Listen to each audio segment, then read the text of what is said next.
Direktur Utama Perum LKPN Antara yang juga Ketua PWI Pusat Ahmad Munir di Banda Aceh pada Jumat 31 Oktober mendorong kerja-kerja kolaboratif antara media dan pemerintah Aceh dalam mendukung pertumbuhan ekonomi di wilayah itu. Ahmad Munir juga meminta awak media untuk tetap patuh terhadap kode etik jurnalistik, memproduksi berita yang mencerdaskan serta menghindari berita bohong.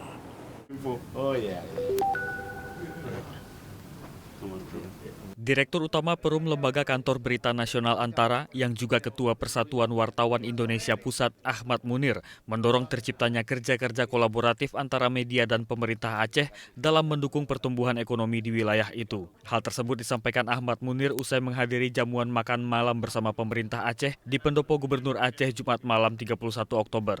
Ahmad Munir juga meminta awak media untuk tetap mematuhi kode etik jurnalistik dalam menyampaikan informasi. Hal tersebut penting di tengah pertumbuhan teknologi informasi yang cukup masif.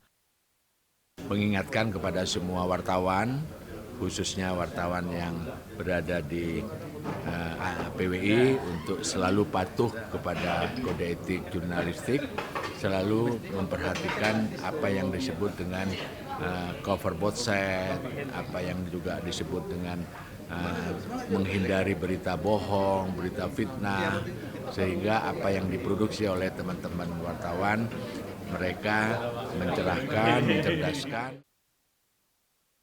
Di sela-sela pertemuan tersebut, Munir juga mengapresiasi hubungan baik pemerintah Aceh dengan awak media. Ahmad Munir menilai hubungan positif tersebut harus tetap terjaga agar masyarakat dapat mengakses informasi yang mencerahkan. Dari Banda Aceh, Aprital Rahmat, Kantor Berita Antara mewartakan.